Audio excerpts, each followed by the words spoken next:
Welcome, my name's Martin Tamlyn and I manage the Old Growth Forest project here at the Ignatius Jesuit Centre. This project is a 93-acre parcel of land that's protected forever under a conservation easement, and we engage the community in helping protect and restore that land. So behind me is an old farm field that is now in early succession forest. Today is the first of a series of videos in which we're going to explore a holistic look at ecological restoration. Basically how we restore and protect this beautiful earth of ours. The first part of that journey today is we're going to go on a walk with some friends and colleagues and get to see how we get to know the land, how we get to build a relationship with the land through different lenses. Through that of a scientific perspective, spiritual, and Indigenous. So let's go on that walk. Hi, my name's Dave Skeen. I'm a Métis farmer, working with urban farmer, I should say, working with White Owl Native Ancestry as the co-executive director. I'm a lifelong learner. Especially when it comes to land-based education, and a part-time teacher on land-based education.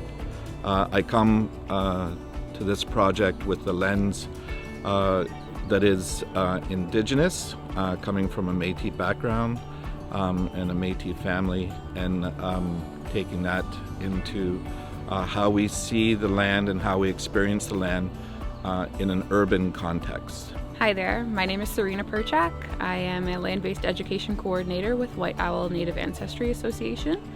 I am a Métis person with mixed descent, also from an Irish ancestry and Ukrainian as well. And I come to this project in the very nascent stages of my learning process, on my journey figuring out what it means to be a Métis person in an urban context, living away from my traditional territory, which is southern Manitoba. I come from Treaty 1 territory in Portage-la-Prairie, Manitoba.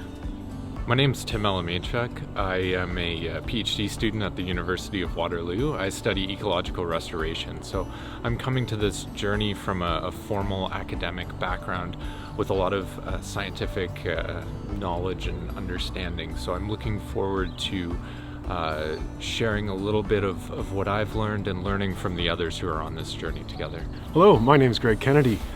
I am fortunate enough to live on the very land we'll walk on today. About 15 years ago, I became a Jesuit, and 5 years ago, a Catholic priest. So I come to this walk, if it's not too presumptuous to say, from a mystical bent. I find myself engaged with the land in its mystery, trying to figure out my own existence as it is implanted in the land. And so I walk these lands very much, and I sit on their banks by the river very much, and I try to be as much as I can, just simply soaking it in and trying to make friendship with it. My name's Martin Tamlyn. I had the fortune of meeting a Canadian girl 20 years ago and find myself landed in southern Ontario.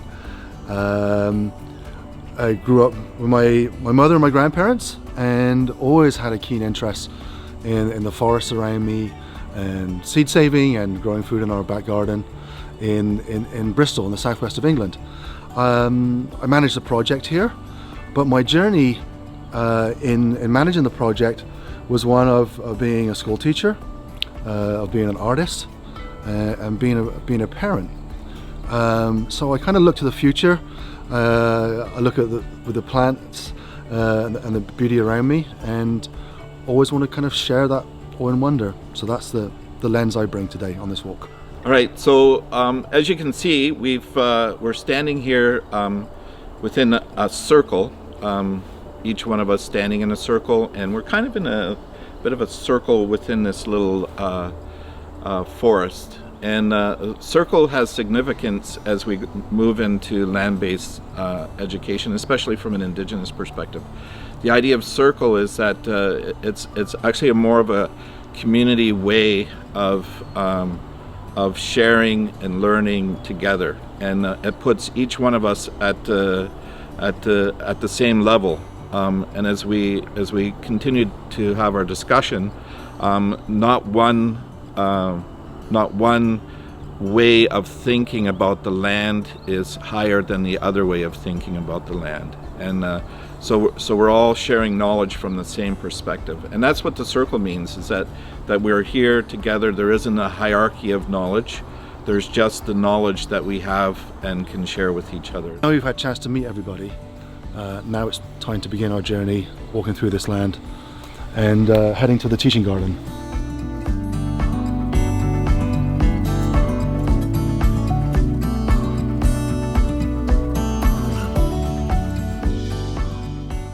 Part of restoring this land was planting trees and restoring the forests and the meadows. So there's been thousands of trees and shrubs and wildflowers that have been put into this land. But this space I've created here is for more teaching purposes. There's lots of deer around here, so I've created this more safer space to be able to use this as a teaching garden. So many times when we see landscape, we just see it as a green backdrop, and we don't really know the plants are a part of that landscape. And often I had a lady here just even this week who said, "Aren't these all weeds?" she said. And it's like, well, it depends on your perspective of them. I mean, they're all wildflowers, and each of them have a purpose and something to offer us. So the plants in here represent the native and indigenous plants that have been used for millennia, really, as far as food and as far as medicine. So there's the plum and the hazelnut and the red raspberry leaf and the white oak we can gather for flour. So the red raspberry here, my wife's a midwife, and red raspberry leaf is the mother tea. So this is fantastic for pregnancy, especially in the second and third trimester. So we harvest the raspberry leaves and dry them into tea to hand out to women that are pregnant. And as I go through each one has their own story. So I never pull anything out of the ground unless I find out a bit more about what it has to offer and what I can do to help it as well. So a really important piece when it comes to communicating with and properly harvesting with and properly communicating with land is the piece of reciprocity. So one way in which we can do that is by providing tobacco to the land, and as a way to not only think but to set intentions for future interactions. So I have some tobacco here that we planted ourselves and grew and tended to over the summer. So as you can see, I grabbed it with my right hand and placed it into my left because my left is closest to my heart. So now I'm just going to place it at the base of this plum tree, just as a way to say thank you for all this teaching garden has done and what it will do in the future.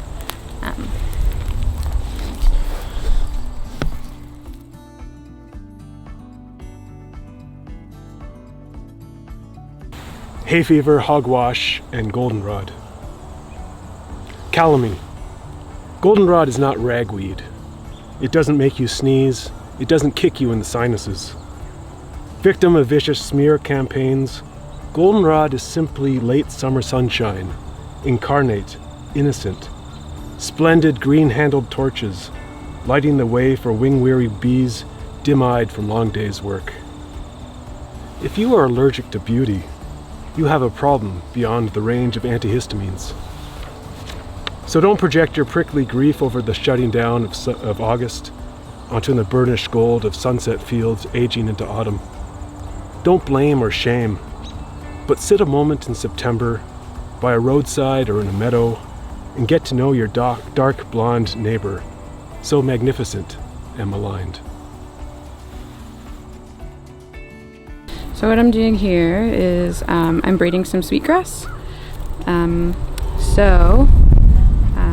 What I'm doing is I counted off 21 strands within this bundle. And in each kind of section of the braid we have 7 strands here. 7 strands, each representing the 7 grandfather teachings. and each kind of section representing the mind, body, and the spirit, so that when we braid them together, they become a more fortified, stronger product. And this is kind of symbolic of our journey today, as we're braiding Indigenous and Western knowledge systems to better understand how we come to know the land and how we can better work to restore it, and better care and love this earth. All right, let's continue our journey into the forest.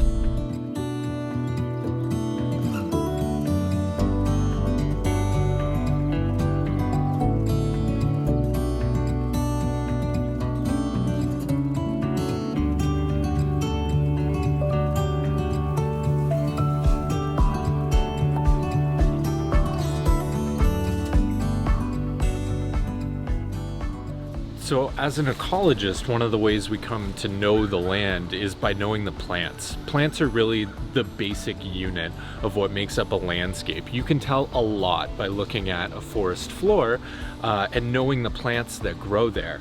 So this plant, for example, is zigzag goldenrod. It's gone to seed in parts of it, but you can see this one's still flowering nice yellow. The reason why it's called zigzag goldenrod is because the stalk actually zigs and zags. It's a crooked stalk. Now when we talk about plants, we talk about them with the common name, but also with the Latin name. Sometimes it can sound a little bit confusing, but it's really helpful because common names can be different depending on who you ask. This one's Latin name is Solidago flexicalis. That second word, flex, means the stalk flexes and it moves. So that's an easy way to remember it. There are thousands of native plants to know. It's impossible to know them all, but by knowing a few of the key ones, you can be able to tell certain things about a forest. So if you see zigzag goldenrod, chances are you're in a pretty healthy forest. That's a good sign that the understory has some room to grow plants like this. Tim and I were walking through the forest just the other day, and we're talking with each other and asking the question, when you walk through landscape, what are you thinking about? What's going on in your head? It depends on your discipline and your lens, obviously. And for me, I'm a bit of a plant nerd, so I'm always naming the plants, even plants I know as I walk through the forest. And here is a beautiful place to stop because it has some of the real classic trees that we all should know. We'll meet a few of them in a minute. The other lens I have is not only just to see what things are present, is also I'm kind of looking through a lens of what is the integrity or health of this system, and looking for invasives, and looking for the balance, and looking for what the landscape can tell me, almost in a sense of like forest forensics. Really, it's kind of an interesting journey trying to tell the story from what I see. What I see from this forest is that many of the trees are of uniform age. So that gives us an indication that there was a disturbance or a cutting of the trees at some point. And this is a forest that's established itself again. I can see that the forest floor is fairly flat and not so undulating, so there hasn't been so many of those older trees falling down and leaving what we call pit and mounds, and creating these microclimates and health within the forest. The other reason I kind of had this mantra of telling myself the plant names as I go through is it's almost like a greeting. So I'm treating the trees as an equal part of my community. When we think about community, I always think of my friends and my family, and if you're a kid, the kids at school, or the people in your neighborhood, or your organization you belong to, your church or whatever.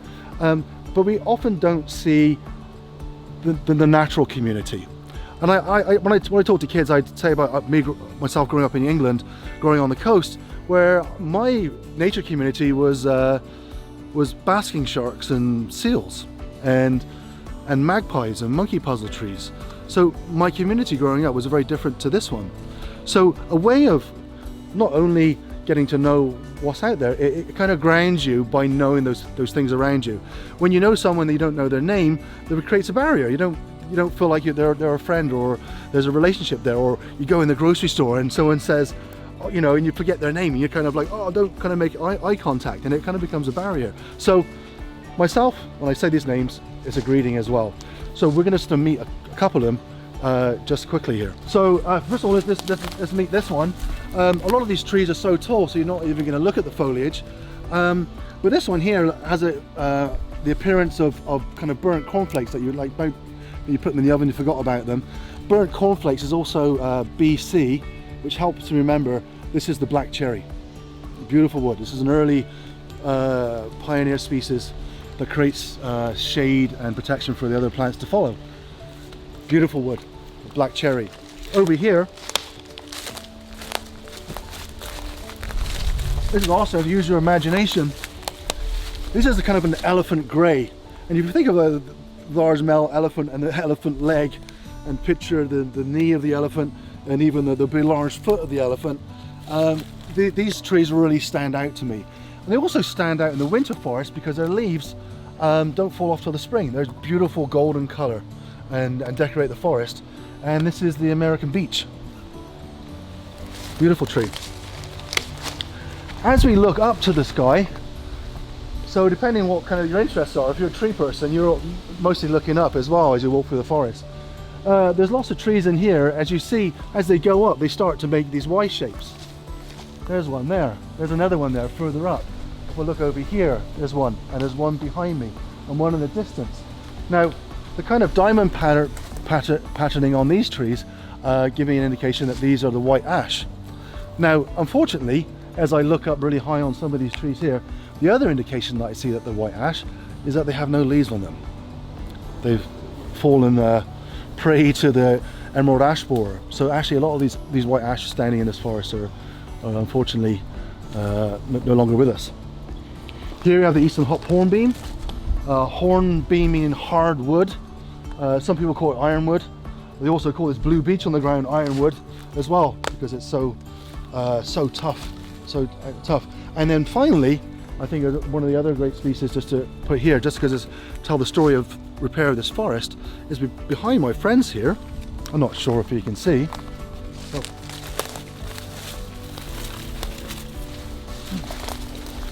Through the clearing of the forest here, there's this kind of more beige and darker, larger, cracked tree here. It's still hanging in there, not doing too well. But this is the butternut, so it's a species at risk. So there's not too many of these anymore. And on our way in, we saw some young ones that we've planted.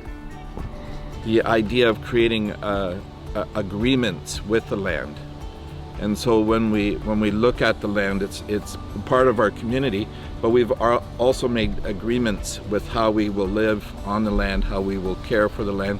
But that agreement is not just a one-way agreement. That agreement also comes from the land to us, how the land will look after us, how the land will care for us as well. So there's this whole mutual agreement with these indigenous populations of how we would be on the land together, how we would share together.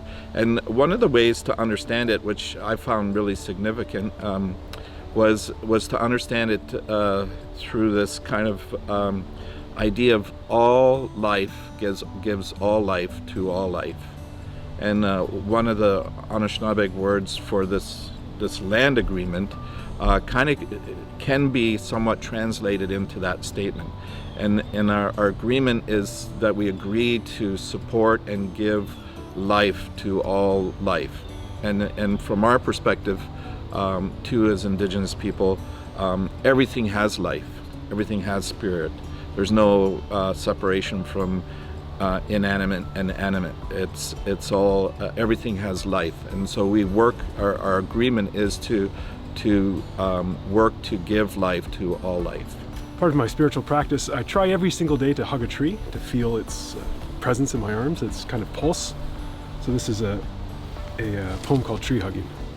I might as well get in position. With you in my arms, I'm drawn into the long and broad uptaking of the inside and deep. I'm slowed by the heart flow coursing at speeds below my winded senses. and I rest in the kiss laid upon the skin, stretched over the rings of your love story, ever outward reaching. As part of that journey of getting to know the land, as a teacher I always just wanted to map what that journey was. I kind of reflecting on my own journey of how I built a relationship and became someone that actually wanted to take care of it. So that kind of like falling in love with the land or seeing the beauty and the awe and wonder in it is the beginning of that journey. The other part I kind of, well, it comes under awe and wonder as well, is the kind of the mysterious parts of all those ecological connections, how this all works together.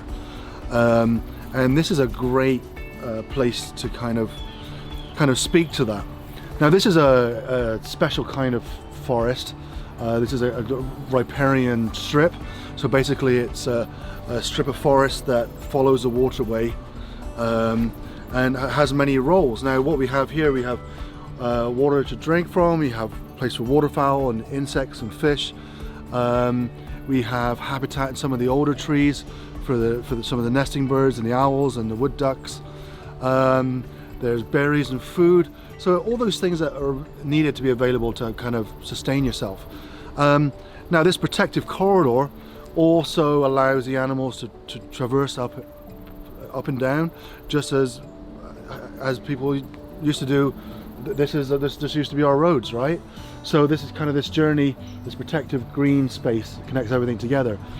Also illustrates the connections we have between the forest and the water, because this is really important for holding the soil where it is from the rains.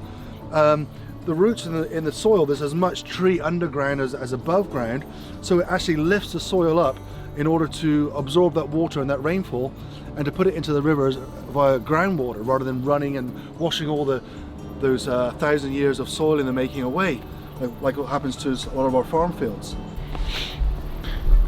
So you can see the relationship between the forest and the river and how the trees protect the river from the sun, how it drops its leaves in, and those leaves break down at different speeds, which provide an all year round food for the insects, the benthics that live in the river, which then provides food for the fish and for the birds. And then during the high water events of the spring, sometimes you walk along here and you see the fish washed up ashore and deposited on the soil of the forest. So you can see this kind of connection. The water doesn't stop at this edge, it's not a swimming pool, the water continues right into the ground here.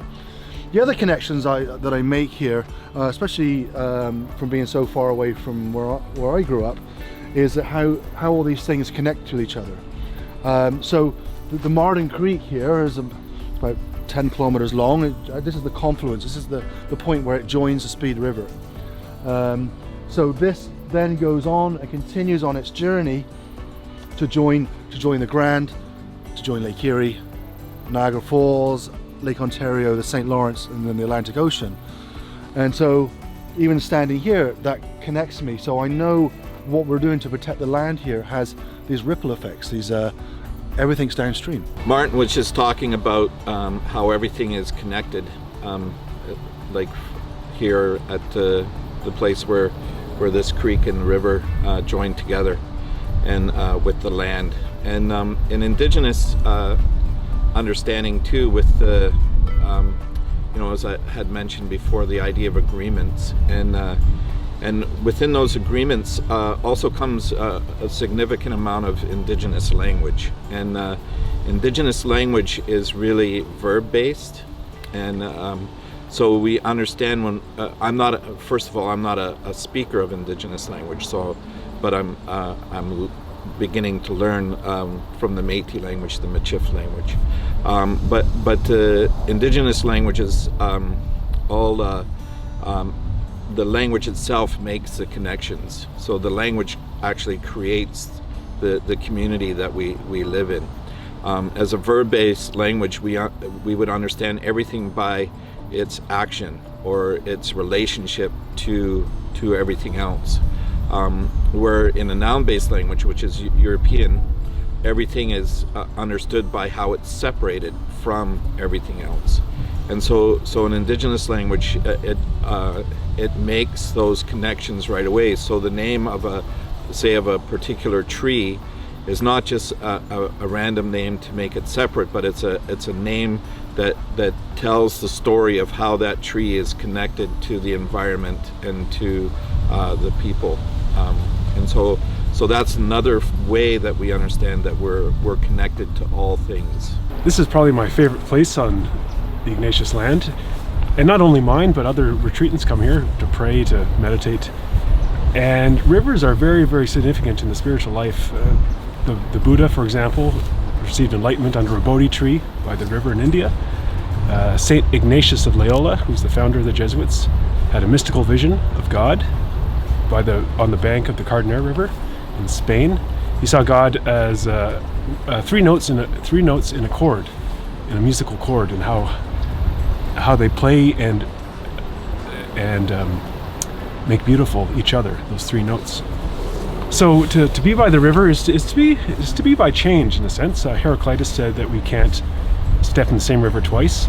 So to see our lives as change, to see nature as constantly changing, and yet things like the tree offer us stability. So in the midst of change, there's the stable. So that play of change and rest, of flow and rest, is very, very important. I'll just read a little poem about the Speed River. This is the Speed. Upstream is a hydro dam that has created a human-made lake called Guelph Lake. But even with that, the stream is not free, the river is not free, and yet freedom prevails. The Speed River. It's dammed, but might as well be free. The way it laughs past the cedar-studded bank from which you watch the horseplay. The horseplay between gravity and grace, musing all the while how the obstacles upstream need prevent nothing joyful, nothing present. When I look at a landscape through an ecological lens, I see that the borders that we've placed on it don't exist for anyone but humans. So when we look at water, it doesn't stop at the edge of the property. It extends through, and the plants and animals, same thing, they'll cross the property lines. So when you're looking at a river like this, you want to look at what is on your property, but what is also outside that may be coming in. So Martin Creek comes in here from Ignatius main grounds, where they have farm fields that are going to be draining nutrients into the creek, and so that's going to be increasing the nutrient levels in here. Upriver here is Guelph Lake, which is controlled by the Grand River Conservation Authority. So if you were doing a restoration project and looking at this river, you would have to look not only at the river that's here, but at the neighbors as well, and talk to people there to find out what's actually going on. So here we are in the midst of ruins and regrowth. So this was originally a sawmill. So they cleared the land and sawed the trees here into lumber. And now, as you see, it's becoming a forest again. So I like to come here and imagine what it was like 150 years ago, with the hustle and bustle of industry and people taking themselves very, very seriously, and we got to get production done and all this. And then change happens, and here we are again, nature kind of taking back what was hers in a sense. And so it reminds me not to take ourselves so seriously in all our industry and all our preoccupations, the daily preoccupations, and to say, well, there's something much, much grander going on. And we're part of a longer story. So I think we need to keep that in perspective. So first of all, to take ourselves not so seriously, allow ourselves a bit of sense of humor, and knowing that we are part of a grander story. Continuing on from what Greg was saying and what Tim alluded to about connections and things bigger than ourselves, in that narrative, it really wasn't that long ago when we found the letters from Charles Mickle, the Scottish chap in 1832 who took this land on and began clearing the lumber from it. He spoke of like how unfortunate it was compared to other farmers, because the land was full of beaver dams and wolves and bears. That really wasn't that long ago. When some of the kids come and help me here, they often ask us like, well, if we just left it, couldn't nature just repair itself, just like these trees are? If everything else was intact, then it would. So what we're doing on the land here is actually assisting that regeneration. So the forests that were once here, Like if you're clearing the land for subsistence farming or from fire, that whole process of meadow to forest is quite natural, but it's supported by a natural system that surrounds it and supports it. So these days, when we have degraded ecosystems, then the earth needs a little bit of helping hand to re-establish itself. So here we are. If you look through the cracks of the deck, you can see the old dam. So this creek was dammed, as you can see from the mill, 1832, and stopped that natural flow of the creek's meander to the Speed River. Since that time, in fact, as recently as 2011, the dam was taken out, the creek set free again, and we've returned to a healthier ecosystem. This land, depending on what time of year, is completely different.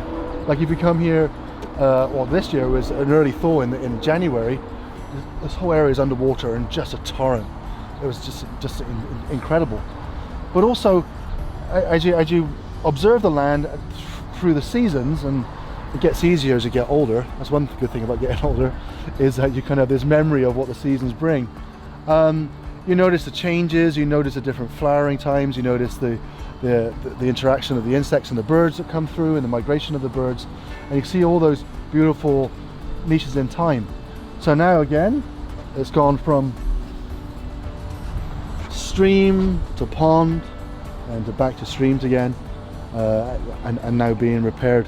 And what the future brings for this marsh area, we'll wait and see. So when we talk about ecological restoration, there's that word, restore. And the question is always, what are we restoring to? If you're restoring a painting, you can repair the damage that's been done and try to make it look like the original painting. Ecosystems are a lot more complicated than that. When we are restoring an ecosystem, it's always an open question as to what we are restoring to. This land was flooded by a dam artificially, and it became a lake, and it was clear that the dam was not a natural part of the ecosystem, so that had to come out. But then what? Then it becomes a river kind of naturally, but there's still a question about, does this reflect the landscape that existed before it was dammed? Part of the problem is we don't have great historical records as to what was here. One of the things, for example, that we do know is there were a lot more beavers. When the settlers came, they hunted the beavers almost to the brink of extinction. So if there were a lot more beavers, what would this river have looked like if it had beaver dams every so often in it? It would look a lot different than it does right now. So Tim was just talking about restoration. Just wanted to mention again in some of the Indigenous languages, there's no word for past or future. Everything is in the present. And so when we think of restoration, we're not necessarily thinking of what was historically here, but it's really all about the now. And so when we say indigenization, or when we say restoration to what was naturally here, all of that is going to be different. Again, in Indigenous concepts and understanding, movement is really, really significant. And so there is no stagnation or understanding of what once was will always be. It's a continual movement. So as we go looking at restoration, it will be different always than it once was. So here we are, back in our circle where we first started our journey today. I'm feeling energized and very grateful to my friends and the sharing that took place today. And as always, just enjoying this land and this landscape. It definitely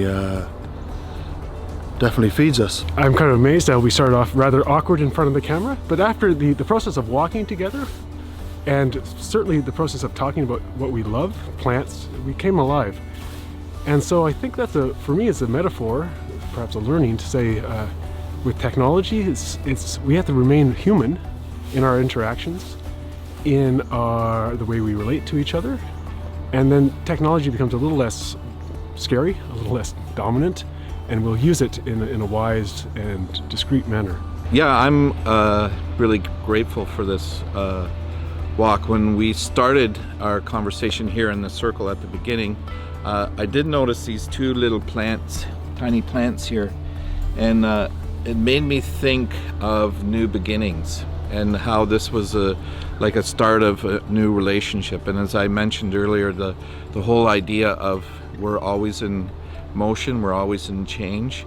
And when we're always in motion, always in change, there's always new beginnings, new starts, new growth. And so I'm really thankful for the relationship with the people that were here, and also the relationship with this land, which I'm just beginning to learn about. I'm really grateful for the experience that we've had today, and I'm also just really thankful for how every time I come back to this forest, I learn more and more things as I interact with its different components. I also am thankful for the learning process that I'm on in learning what reciprocity with the land looks like, feels like, and is. And as Dave mentioned, that may not necessarily be something that looks the same always, because we're in a constant flux. Just knowing that change is like a continual thing is something that I am thankful for, and realizing more and more as I traverse different landscapes and build new relationships with new people. We started this journey thinking about how we come to know the land. And I'm really grateful that we were all able to walk together and to contribute our own pieces. Often there's a temptation to think that there's a right answer and there's one right way. And I think what I've learned today is that there are many ways to look at the land and to engage with it. And they can all walk together on this journey. And so hopefully as you're watching this, you can hold all of the pieces of knowledge that you've received today together and as a package, as one.